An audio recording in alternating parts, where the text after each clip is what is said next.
speaking of F Your Feelings, man, we are going on week number 3 with some Kendrick fans. So it's so funny that some of the views, and for folks, you can definitely take a look at all our videos. And well, I know we're struggling on the sub count, and the views are somewhat there, but we're doing this, and we know this is gonna take a little bit of time, but the Kendrick fans, they are still engaging. They are still looking at looking at the videos or the Kendrick videos. It's weird though, because we've dropped some videos where we, had some conversations, but for real conversations or conversations I feel like should help people.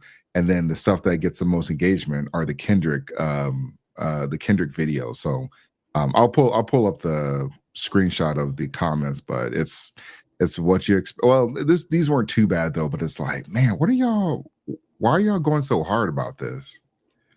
Man, so I realized real quick, like I said, you deal with the haters a little bit more than I do. But one of the things I realized since we started doing this is a lot of people read the headlines but don't like engage in the conversation. So It's a fact. Yeah. the same thing with the stepdaddy's conversation we had with the lady that called her husband a simp for being a stepdad. I saw some guy jumped on the comments and said that we were disrespecting stepdads when clearly I said they're not simps. They just got to do more due diligence to make sure that the lady's in it for the right reason. Just like with Kendrick, I said The Pimp a Butterfly is one of the greatest albums I've heard in my adult life. And I also said that Kendrick has never put out a bad album, but I guess they ignored all of that and just looked into our little criticisms of his most recent album. So these people ain't paying attention. They really not. No, here, let me share this. Here's a comment, and this is the last Kendrick video that we did. It says your comment about Kendrick fans shooting up Drake's home is totally false. You shouldn't spread lies. Which, okay, on one hand, I understand what he's saying. Fine, allegedly. Yeah. Now what? Now what? I said allegedly when I first said it though. Yeah, I thought you said that too. Yeah, I was like, now what?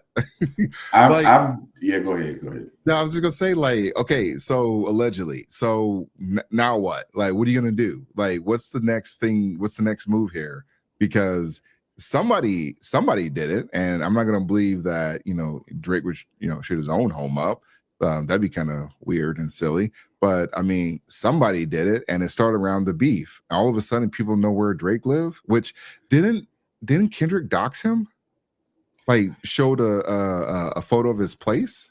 I believe that did happen, but here's another thing. You can't, it's very, very hard for you to get a weapon in Canada.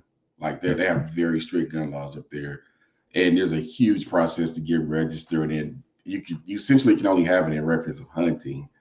They do offer self-defense firearms, but it's a hell of a process to get your hands on one up there. Yeah. It's just weird to me that it's a coincidence that this happened right around the time him and Drake was going back and forth. Exactly. Yeah, just a real coincidence. And I know that they think we're Drake fans. And truth be told, I've not been a Drake fan since I stopped being a Drake fan shortly after his first album.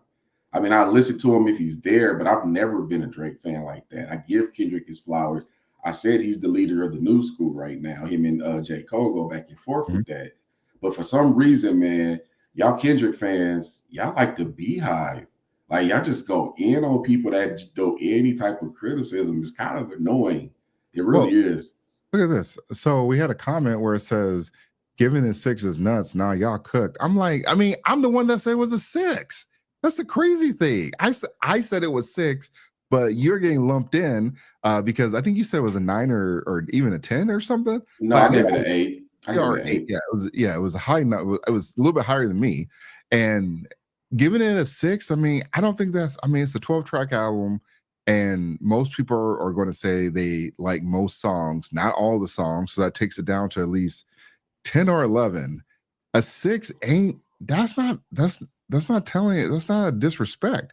That's not a terrible thing to say this album was a number 6. And honestly, I know it's like some of these songs are trending on the charts though, but I have a hard time believing that all these tracks are trending and people are like, oh my God, yeah, this is still the best album, going on week 4 or whatever. Like people are wild. And this last comment, somebody said it summed it up quite nicely. It stands, not fans, like for real.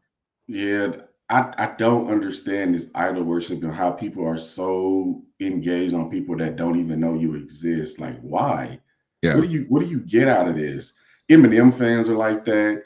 Taylor Swift fans are like that. Beyonce fans are Hey, definitely like that. you left out Dallas Cowboy fans. Oh man, they the worst of the worst.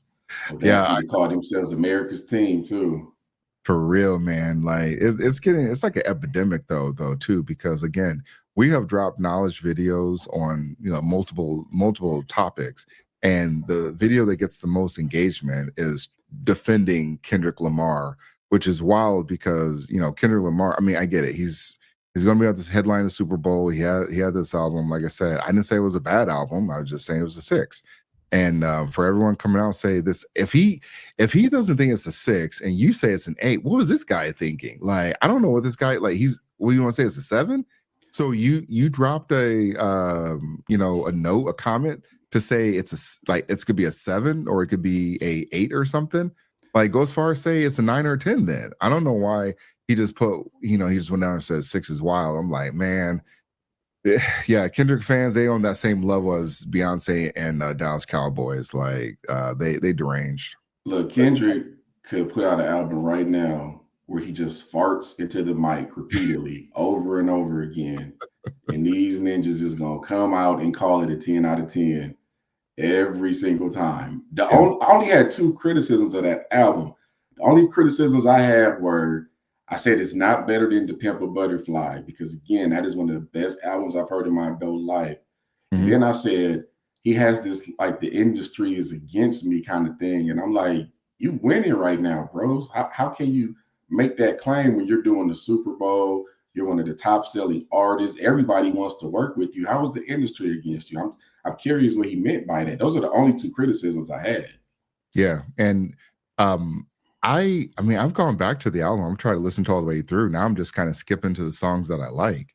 Yeah. So it's coming down for me. I was hoping like let me after some time has passed, let me take another look at it though. But I'm not seeing what everyone else is seeing. But it is what it is. But man, the engagement is wild for this stuff. I didn't think this was this. I didn't think this would be the stuff going viral. I thought that Stephen A. Smith conversation with Jennifer Lewis, what she said about black men would go viral, would be the one that began all the clicks in the conversation, which I don't think enough people are even talking about it though. But ninjas got to learn the hard way.